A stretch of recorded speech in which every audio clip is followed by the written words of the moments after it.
Welcome back to Esports and Gaming Tonight. AJ Striker. So tonight, I have a fantastic guest with me. This is one of the newer leagues that I've joined, and I have been having a blast watching my basketball player with his big afro running up and down the league, shooting guard, and scoring some points. I've been missing a whole bunch of them too, but we ain't gonna talk about that right this second. But I do have the commissioner, Mr.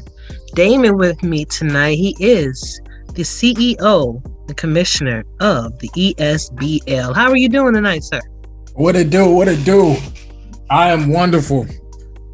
Good to have you here, man. Thank you for taking the time out of your busy schedule to grace my show with your presence, brother. It is great to be here, always in support of anything that can do good for other people, you know. Awesome, man. I appreciate that, and I'm hoping that this will do good for you. Get you some more attention out there, man. It's a great league and it's fun. It's been a blast watching my player out there doing this thing. Most definitely, you know, it's just great to be able to reach out to different people and other leagues as well to interact with them and see how they do things and just really bring this community together. I love it. So all right, let's get started, man. So tell us who you are, like as a man, like your hometown, your age, an interesting fact about yourself. Well, I was born and raised in Richmond, Virginia. Haven't moved outside of the state yet, besides a few times. Other than that, 23 years old. Interesting fact. I was born 3 months earlier than when I was supposed to be. I had very slim chance to live, but hey, I'm still here. So miracles do happen. Indeed, brother. We were glad to have you here, man. You're a fighter, you're a trooper, so I'm gonna be here. Started from birth. That's right. Crazy story that I kind of went through the same thing with my son. I mean, you know, he wasn't born early, but he had the umbilical cord wrapped around his neck twice.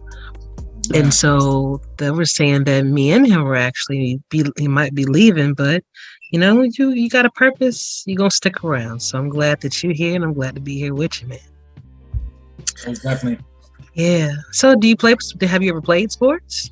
Yes, I used to wrestle, also used to box. I played a little bit of soccer when I was younger, but basketball really became something really near to my heart due to my dad really kind of enjoying the sport a lot. I wanted to play basketball to kind of, you know, impress him, to see if I can, garner some more of his attention. However, I was never good at the sport, so I just really embraced every other aspect of the game of basketball. All right, understood. So you're a boxer as well, huh? Yes. All right, then. So nobody should be messing with you, huh? Do you win some championships? How many matches? What's your match count? No, I actually, so when I trained for with boxing or wrestling? Boxing, actually both. So wrestling, I went to districts. I want to say my sophomore year, junior year went to regionals. Never went to states, but I was on the same team as a state champion. He actually wrestled in the same weight class as me. Boxing, I didn't do boxing too long. I would love to get back into it at some point in time. I'm still fairly young for the sport. It's a very good sport on the mind, the body, and really, you know, instills a lot of discipline in someone. Yeah, I can imagine. I'm just not too keen on getting hit like that, bro. So I'm gonna leave that to you. Some people don't like being punched around. But I mean, if you take the actual, you know, how do I put it? Kind of think of it like chess. It's a thinking sport. You know, it's not something that you can play. Like you don't step into a boxing ring to go play something. You know, like something that you have to actually take serious. It does involve a lot of vigorous training. But it's something that, you know, when it's all said and done, I personally think that it's pretty, you know, well worth it. Hey, I'll be happy to watch you from the sidelines, brother. Hey, but tell me, so you said you like basketball. So who is your favorite in the NBA team? Favorite NBA team, the LA Lakers. Always has been. Always will be. There a particular reason why? Please don't say LeBron. No. Listen, I'm glad that you mentioned that. I've never been a LeBron James fan. I've always been a Kobe fan, you know, since as long as I can remember. Never been a LeBron fan. However, LeBron plays for the Lakers, right? So I'm still cheer for LeBron while he's on the Lakers. Until that is over, or when that is over, I don't think, you know, that cheering for LeBron James will no longer exist. Now, however, I do respect his game. I think that he's a very vital part to the game of basketball and to what he's brought over the past few decades. Now, as far as me liking the Lakers, that's just been what it is. I mean, I don't really have a true explanation as to, you know, how I got to love the Lakers, but, you know, throughout every season, I think Kobe Bryant is his ability to address the game of basketball, to adapt, to persevere, you know, and kind of overcome injuries and still play. His ability to improve his game, you know, every season. Like, you know, some guys, I guess they think that, hey, once I make the NBA, I'm pretty much good. I'm golden, you know, and it's not just about making it to your destination. You have to not just make it, but you have to also stay there and also be able to improve or adapt to any changes that may happen. And, you know, as you may know, the NBA changes like people change draws. So right now, everybody's shooting 3-point shots. If you went back to 2010, you know, you had tall 7-foot big men down in the paint, you know, posting up. So guys actually playing defense, you know, back in the early 2000s. So I think that Kobe is really why I like I love and enjoy the Laker franchise and everything about the Lakers. You know, all the talent that you see come to that team and things like that. I mean, we have a whole lot of haters. I mean, from what it sounds like, that, you know, you have something that you want to get off your chest, you know, but about the Lakers. I mean, the Lakers they all right, man. I mean, when the black mama was there, I can get with it, you know. My only problem with LeBron specifically is the fact that he too big to just be over there flopping around like somebody done hit him. The wind, oh boy, just waved at him. He wasn't even no touching. This boy done flew 5 feet backwards. No, you are way too big, sir, to be out here flopping like that. Now, off the court, great person, does a lot for the community. Love him. Off court, man, great dude. On court, questionable. Like, yeah. You big, but no, I can't get with you like that, bro. I can't do it.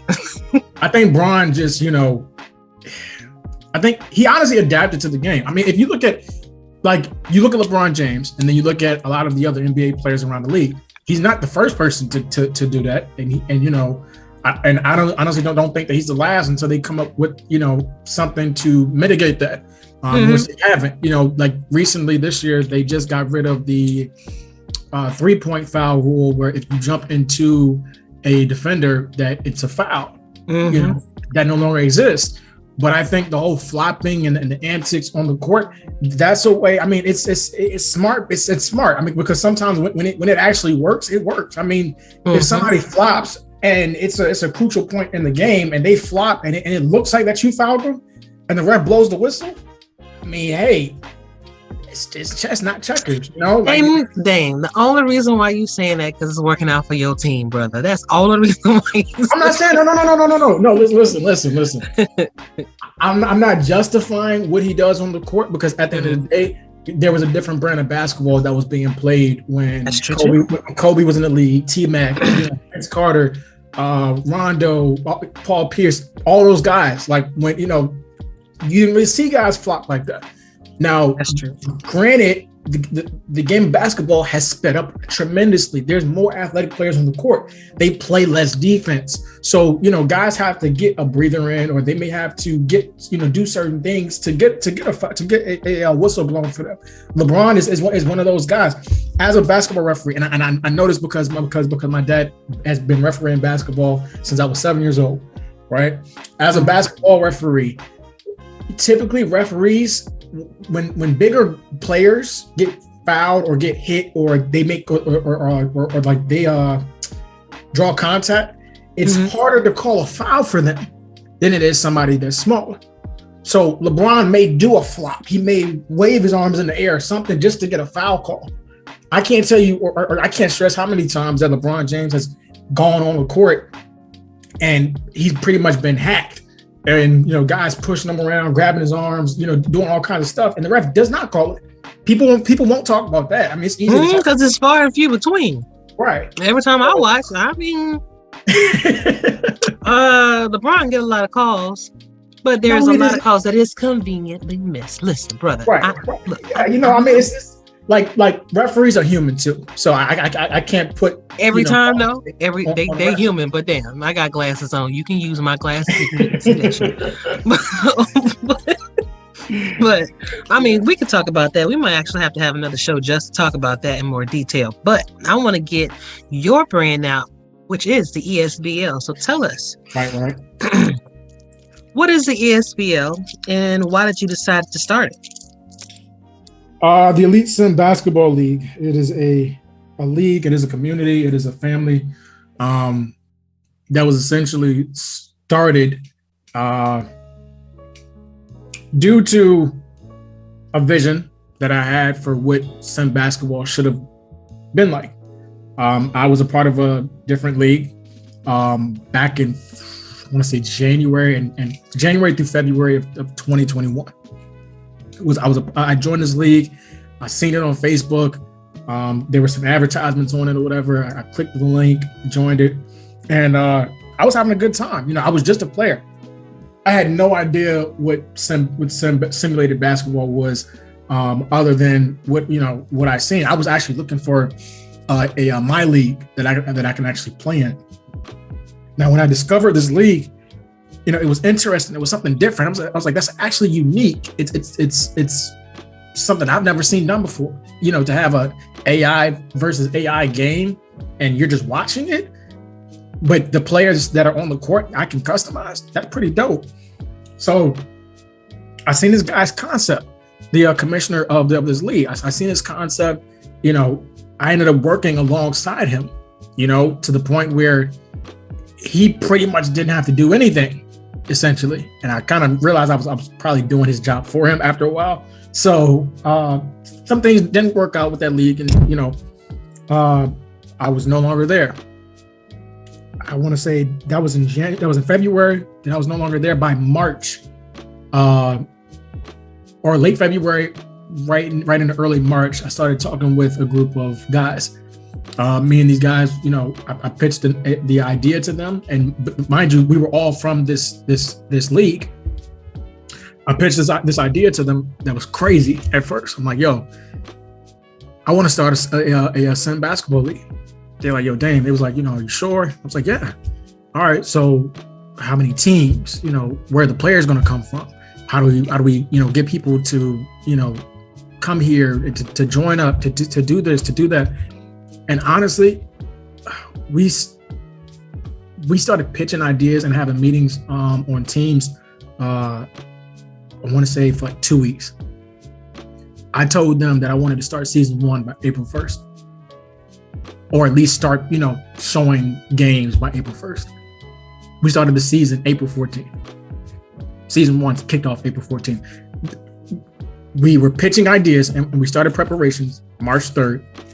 We started the season April 14th. And we've been just going ever since. You know, I have mad respect for the guys that helped me start ESBL.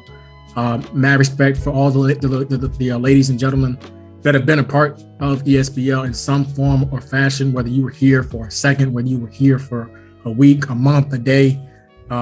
You know, if you've been here, if you're still here, you know, it takes a lot of time to do what we do. Not just out of my day, but out of those who actually enjoy the product that we're putting out. ESBL is different. You know, I try each and every day to find new ways to be different from every other sim league, and just to be unique and to be authentic. I think one of the things that really inspired me was to see people be able to interact with one another, and you have no idea who this person is. You all are from different states, different countries, different parts of the world. And I think that right there is pretty dope, because you all have a common interest in something, and to bring all of you together so you can enjoy it.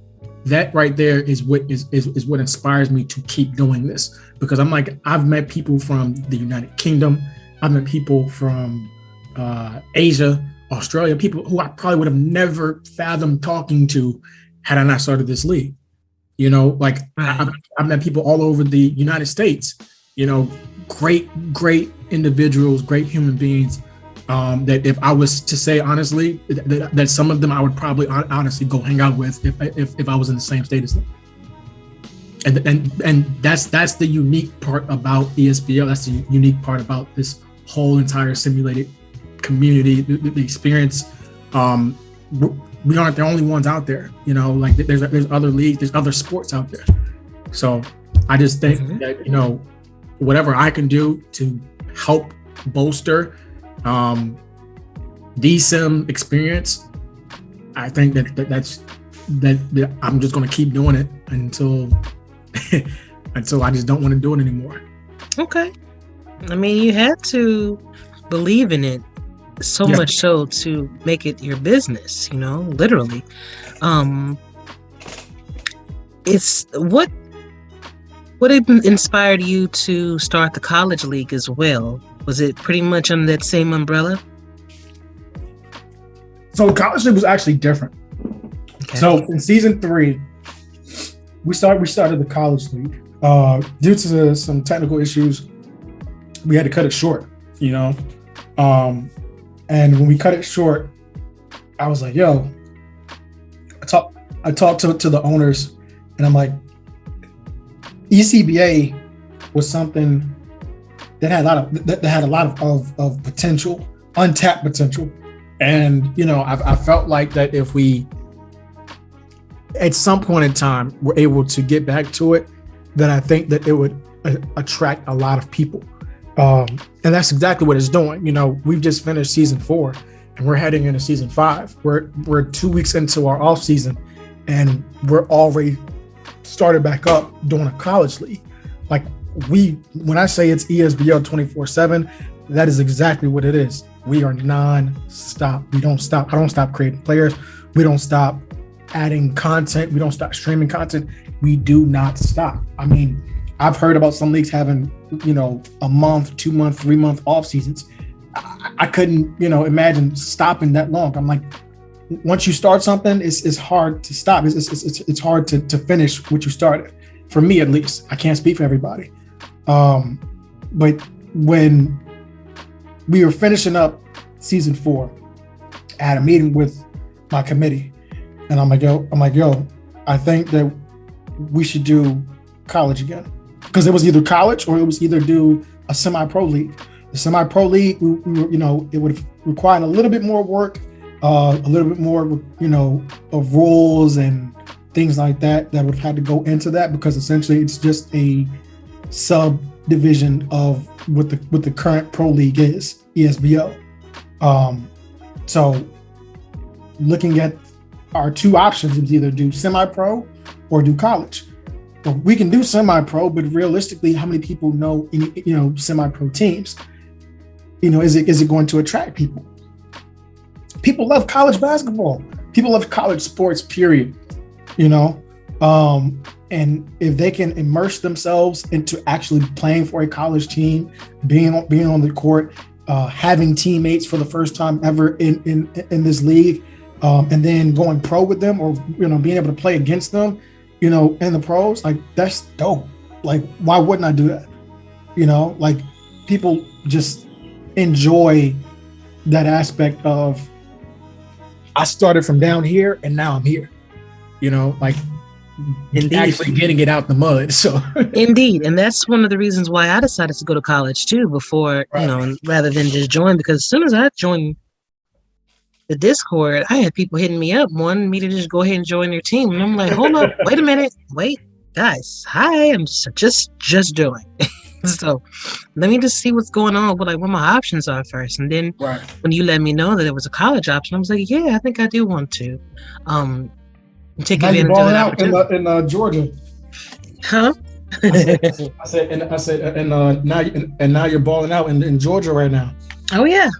My intentions was to create my player to be like Michael Jordan. So, I want to take the shots. I want to make the shots, and I'm noticing that there are some attributes that I definitely want to work on improving, and things like that, to be able to make my shots more accurate. Because I'm hitting them, and I got like 16 points. I think my second game I had like 13 points the first.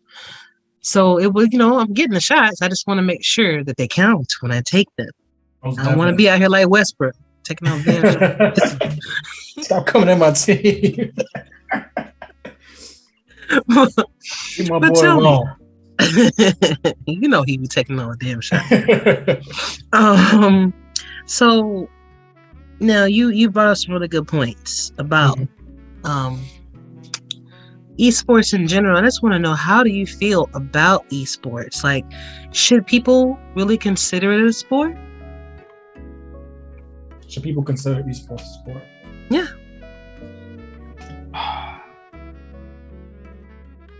No, I think that it is literally its own thing. Sports are sports. If you want to play a sport, if you want to be involved in a sport, I think that there's avenues that you can take for that.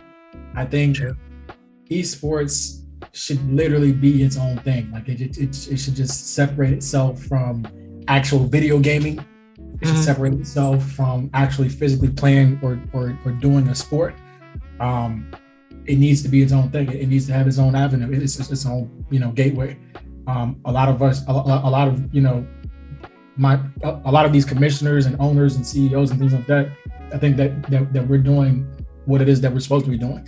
We're paving and we're pioneering that actual aspect of esports. Whether you're doing it for basketball, racing, hockey, soccer, football, wrestling, because the wrestling community is freaking huge. Whichever sport that you're doing it for, I think that it really just needs to be in its own lane. Okay, I respect that. Now, this is kind of a fun question before we move on to some other things.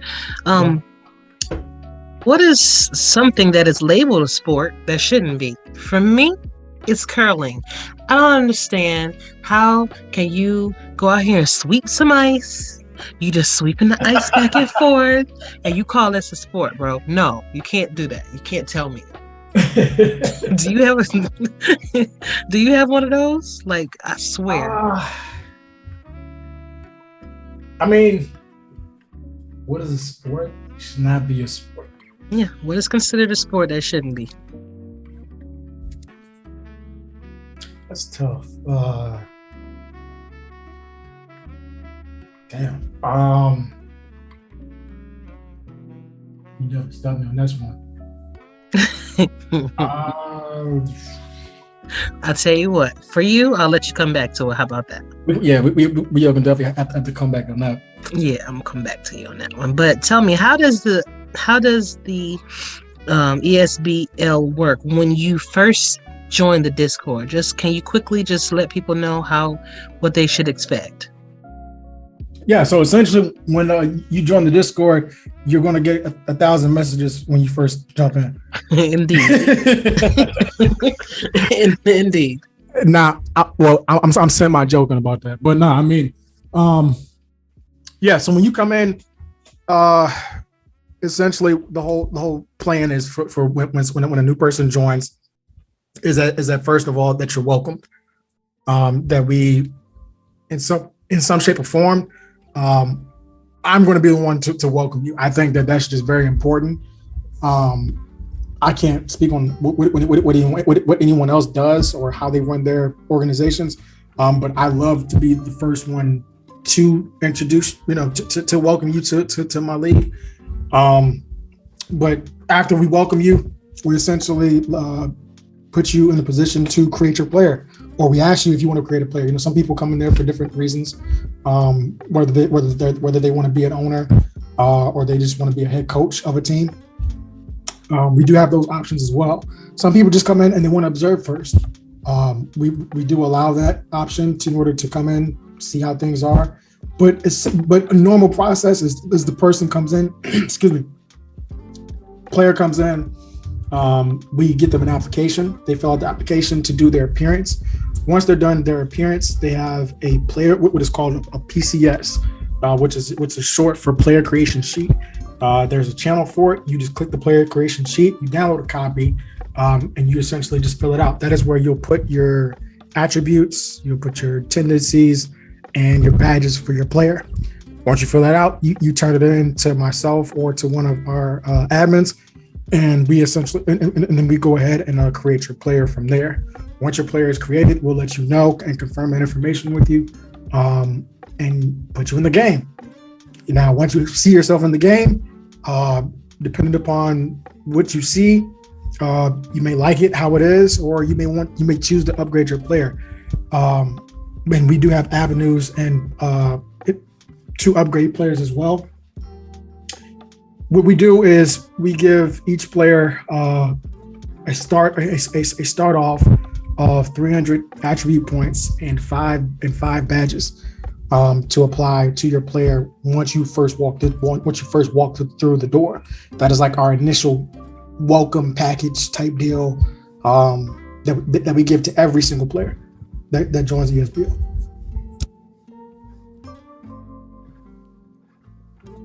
Okay, and so if someone wants to upgrade their player, then they would have to go to the Elite Sims League store, right?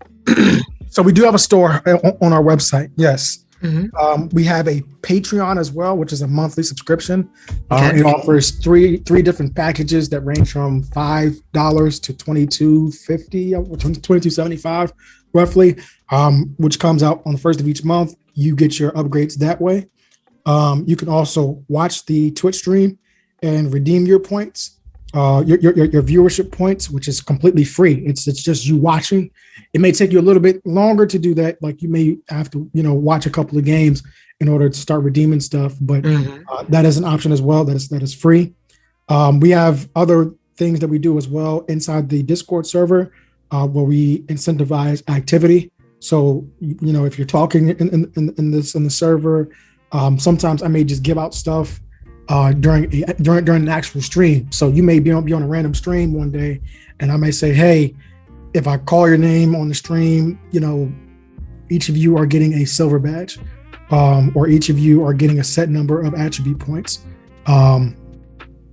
Excuse me. We also incentivize interactions with our social media pages, such as Twitter. We have a Twitter retweets incentive. So you'll just send certain post. I'll say run it up on this post that we posted. You'll go like, comment, and retweet. You'll take a screenshot. You'll post it in that Twitter retweets channel, and you'll get the incentive that way. So plenty of ways to upgrade your player, to add to your player. I mean, really, if you're active, if you're around, you can probably upgrade your player in pretty much no time, even if you aren't choosing to utilize the store. And that's always good. That's always a good choice because, some people may have a little dough, to be able to quickly do that. Right. But then some people, like the kids, hey, I'm on a, my mom didn't give me my allowance, but shit, I need to do something, So it's good for you to offer different avenues of doing that and not just making it something like, oh, you got to pay and things like that. So that's cool. But tell me, why should anyone want to join your league over anybody else's league? I mean, like, what makes this the place to be? Well, one thing about ESPL is we are authentic. I think the conversations that you'll see when you come in here, you may not get anywhere else. Like when you join ESPL, like when I tell you that it's literally like you're just in a league with your brothers and sisters. I'm not sure if you like them or not, but if you're in a league with your family or just people that you're close with or just kicking it with, like we trash talk. If you join ESPL and somebody tells you that you're trash, I mean, hey, put your big boy pants on and and talk your stuff, man. I mean, or you can just not talk and choose to back up your game on the court, and that's what some people do as well. Not everybody's a talker, and that's okay. Some people are shy. Some people this is kind of like an outlet for them where they kind of utilize ESPL as a escape or a way to get away from whatever that they're going on, whatever's going on in their actual real life. So we try to cater to everybody. I stress a million times over and over again to always please be respectful of one another, because you never know what somebody's going through. I mean, besides that, I mean, really, it's just a matter of, why wouldn't you want to be a part of the best damn sim league out there? You feel me? I mean, I like it.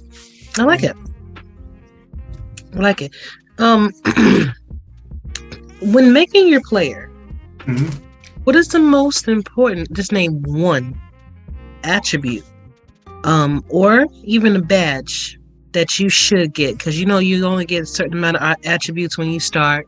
You only get a certain amount of badges. So if you could just recommend one, and I know it's different positions for shooting guards, for point forwards, for centers.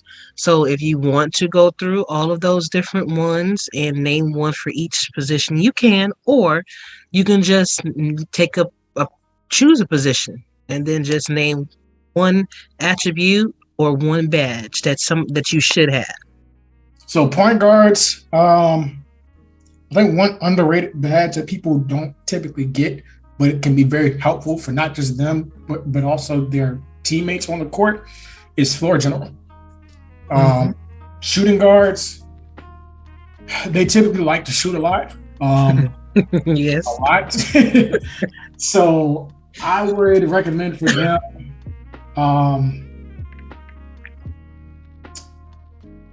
the shooting badge, catch and shoot, because typically people are passing you the ball, so you have to be ready to release the ball, and the percentage of the shot going in or not typically correlates into how you caught the ball and released it upon the jump shot.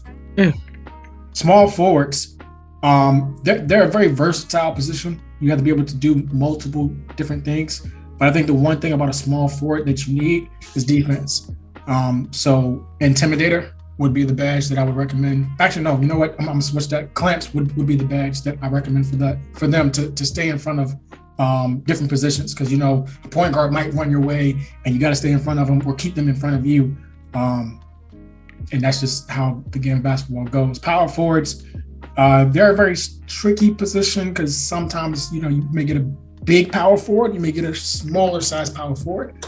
The badge that I would recommend for them, because they're not really all that good on defense all the time, but they can be very dangerous if you get the right power forward. I would recommend Intimidator for them, for sure. And then centers. Rebound chaser is going to be your bread and butter, because centers they're not always involved in the offense. that's just how it is in real life. And that's how it is at times in the SBL. You have to be a different type of person in order to want to be a center. You have to enjoy, doing the dirty work. So rebound chaser is going to definitely be the go-to badge for a center. Okay.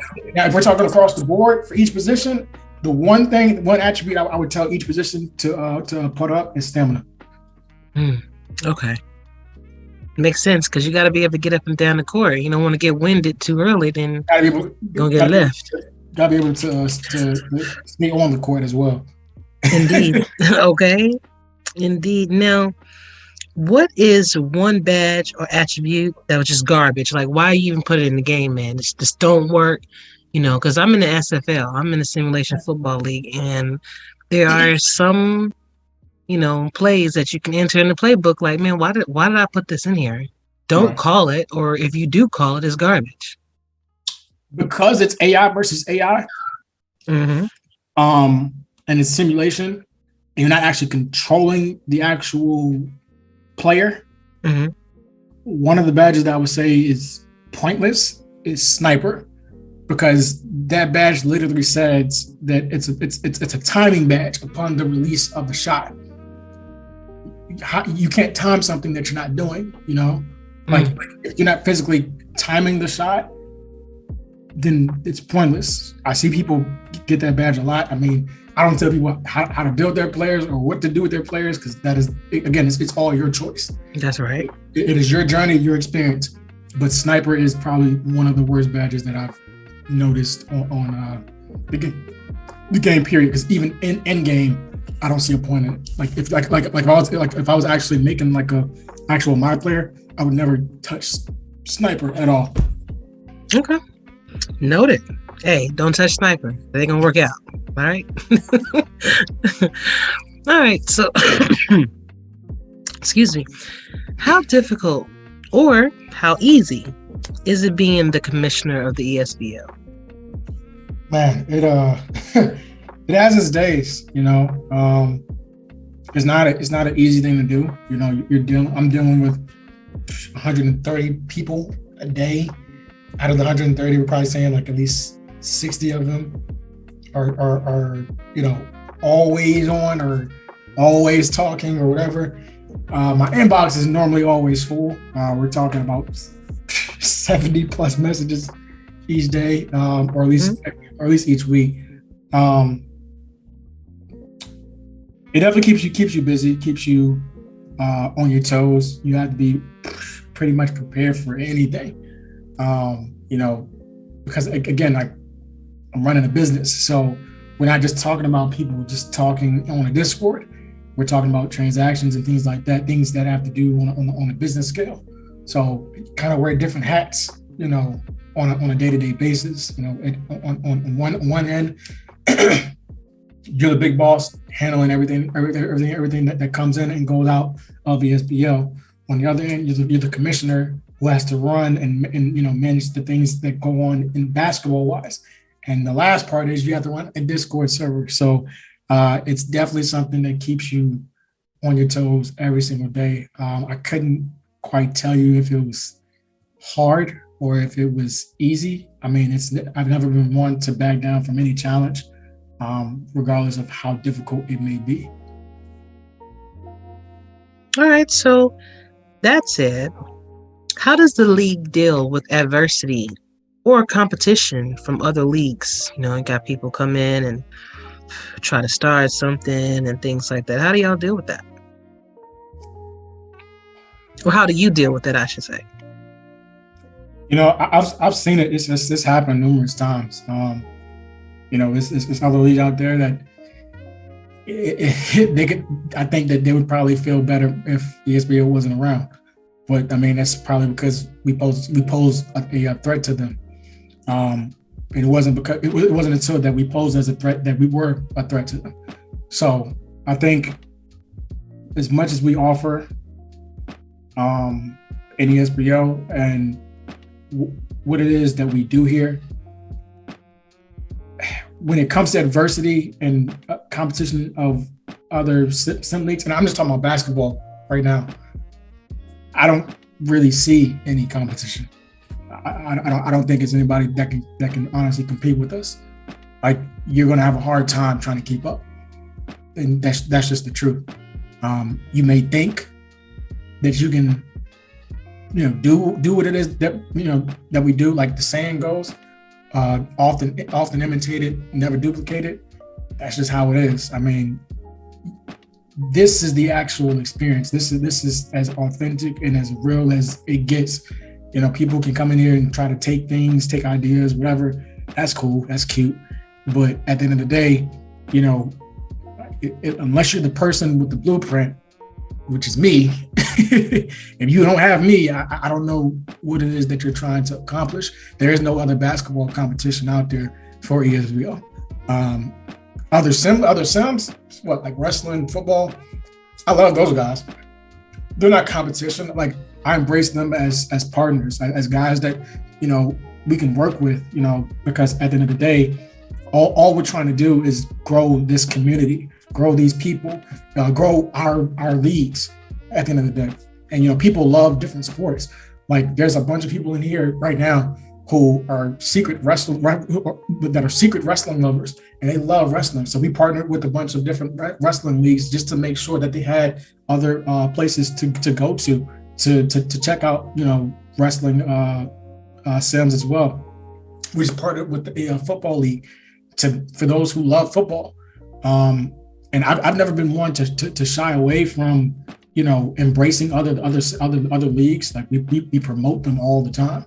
But that's the only way that you grow, honestly, is by being able to understand that there's more than just you. You aren't the only dog in the park that's hungry. Mm-hmm. If I can make it where, hey, everybody eats at the same table, I'm not going to take anything from you, so why take anything from me? That's cool. I mean, at the end of the day, that's just how it is. As far as basketball goes, some people would say, yeah, that there's competition out there. Where? Point them out. Who? How don't they? That's just how I feel. I'm just keeping it real with you. I don't see any competition. Okay, I like the confidence. I love the confidence. So, what are what is one of your most memorable moment? Well, what is one memorable moment, and then what is one difficult moment that you had to endure in the ESBL? The most memorable moment in the ESBL. It was the last 8 seconds on the clock. It was game 1 of the season 2 finals. And it was the Dallas Toros taking on the Indiana Warriors. And my man, David Ware, I'm not sure if you know him or not. David Ware ran, and mind you, he was a rookie at this time. Kid ran around the 3-point line. Mm-hmm.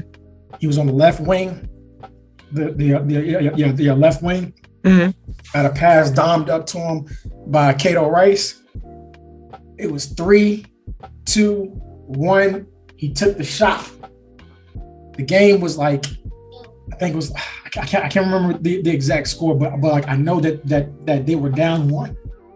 Man knocks down the shot at the buzzer beater. When I say, I was literally on the commentary and my was, oh shit, like it was lit. Like, I mean, like, it was unexpected because, mind you, like, this is a rookie, but like throughout the entire regular season, he wasn't that good. Like, he was trying to improve his player and things like that. But to see the growth of his player throughout that season, and then in probably one of the biggest games of his career, to see him hit that shot, that was unbelievable. And he hit that shot, and he actually ended up balling out, which then in turn he became the season 2 finals MVP, which made him the face of ESBL going into season 3, which I think which I personally think is pretty dope. One of the worst moments, we had a crash in season 3 where the league kind of got stuck on like a certain date, so we couldn't proceed to do what it is that we were doing because of an in-game technical issue. That was nothing that I could do to fix it, nothing that the 2K could have done to fix it. So we had to start over that season, and we lost quite a few people from that, but yeah, we definitely bounced back for sure. I can imagine. Servers crash all the time. It's when you're trying to balance, especially if you're trying to run multiple games at the same time on different channels or on different platforms. I can only imagine. Yeah, technology isn't like, I think if technology was more suitable for what it is that we do, that would be great. If games were more suitable for what it is that we do, that would be dope. But I think you sometimes you gotta just kind of take the punches, Indeed. So, what would be a reason why a team would fold in the ESBL? Oh man, I've seen this numerous times. Management, team or owners or GMs, and the trades that they're doing. I've seen some crazy trades in this league. The roster movement, honestly, either it's either going to be that, or the higher ups on that team, like the general manager or the owner or the head coach, they just disappear off the face of the earth. Like they're just not active anymore, or not as active as they once were. Typically when that happens, I do step in. I do try to keep that team intact. Like it was one season, I think season 2, and then we were like right before season 3. All the front office staff and the players left the team called the Dragons. They all left, and I'm like, oh shit! Like it was like one player left. My boy Don Fletcher, who was now the MVP of ESBL, who's currently the face of ESBL. He was the only one there. But mind you, this was his rookie season, and he was a bench player at the time, and he didn't know whether or not he wanted to stay in ESBL anymore, because he's like, damn, he's like, my whole team just left me here. So, I have no head coach, I have no general manager, I have nothing here. So I kind of talked to him. Seek to kind of see where his head was at with what he wanted to do. I asked him if he wanted to run the team. He considered it. I told him, in the meantime, because it was just his first season. Like he had just gotten done, literally his rookie season. He just wanted to play basketball more. He wanted more playing time and things like that. And I told him, I said, hey man, I'll run the team. I'll help put players on the team, around you and things like that. If you want more playing time, we can definitely make that happen. That didn't happen. I didn't end up, doing that for him, because I ended up finding another owner who's now a part of my committee. My man Toad Morgan, very good dude. He actually took over the Dragons for season 3. Got those guys together. Even got one of their former members of the Dragons, Kai Rainey. He brought him back to the Dragons, and they were able to make a pretty nice run in season 3. They came up short during the playoffs though, but all in all, Toad Morgan did a hell of a job to help that team bounce back from the adversity that they had to overcome, which was they almost went extinct pretty much all together. So that was pretty dope. Yeah, sounds like it. Definitely. Nice history lesson. Loving it. Last question before I hit my rapid fires. Okay. Hot seat questions. It might get you a little in trouble, so I don't know. But so what's up with the Boston Leprechauns high turnover? Now, I can't remember. I want to say his name is Kiere, or it might be. I know it's Neon Green. Called me trash the other day. Neon Green. Kiere. Kyrie Prince. So Kyrie Prince is actually the owner of the Orlando Pirates. Brand new owner, right? Yes. Just signed on the dotted line. Oh, okay. Okay. He did on the team last season. He owned the Seattle Lightning, but now that's Mr. Ironside's team. But he now owns the Orlando Pirates. He's been around since season 2. Okay. His player is interesting. He's never been that guy to go out there and do a lot of scoring. I can definitely say he's preferred to play defense. Now, how good is he at defense? That's debatable. But okay. Yeah, no. Because he had a lot to say. He had a whole lot to say yesterday, and I just want to let you know, brother. You got the right one. You want to talk trash? I promise you got the right one. When I'm out here shooting you lights out, when I'm up, I hope. I don't know if you're gonna be able to draft me, but if I'm not on your team, you best believe I'm coming for your team.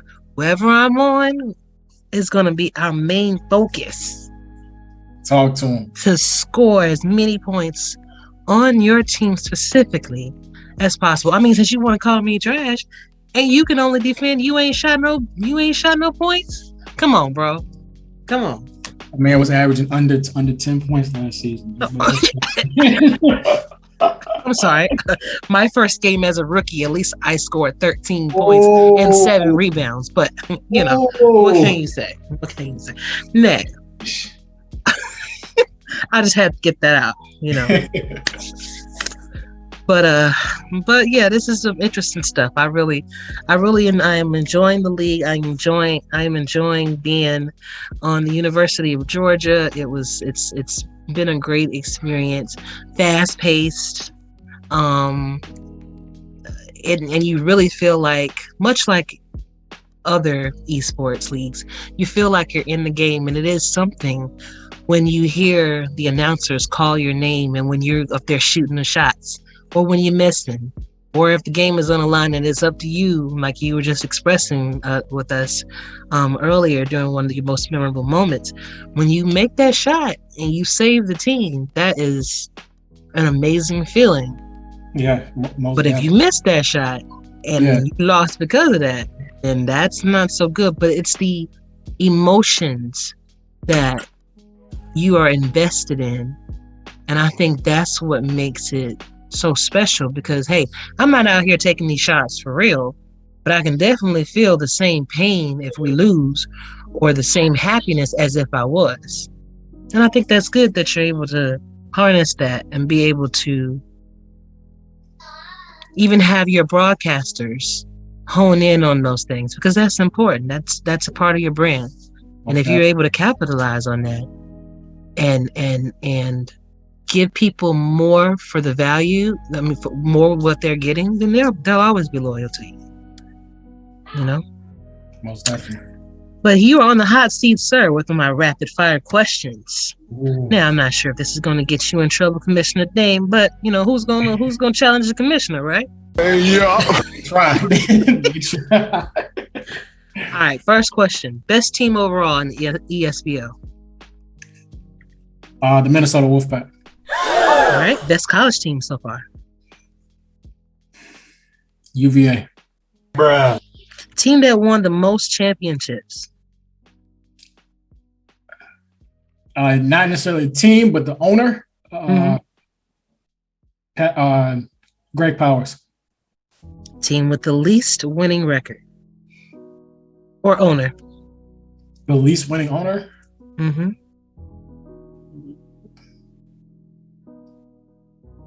That's tough. Michael Robertson.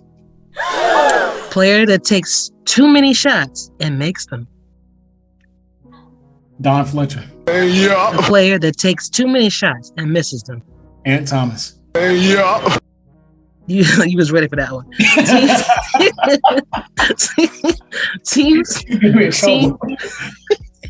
Teams who retain their roster, or who does the best job at retaining their roster?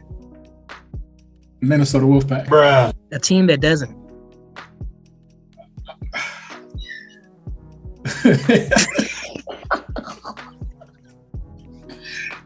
Oh man. Well, she owns the Boston Leprechauns now, but she was the Philadelphia Liberty. Bruh. All right. Teams most likely to win it all this coming season. Oh Lord.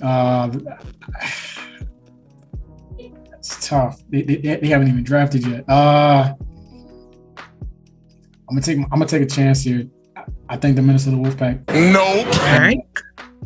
College team that's going to win a championship. UNC. Nope. And name a team that's going to fall short. Georgia. And a name Bruh. a team that's going to majors team. Say again. A majors team that's going to fall short too. The Phoenix Sting. All right, and that is it. And you are wrong about one thing that you have said, and that's UGA.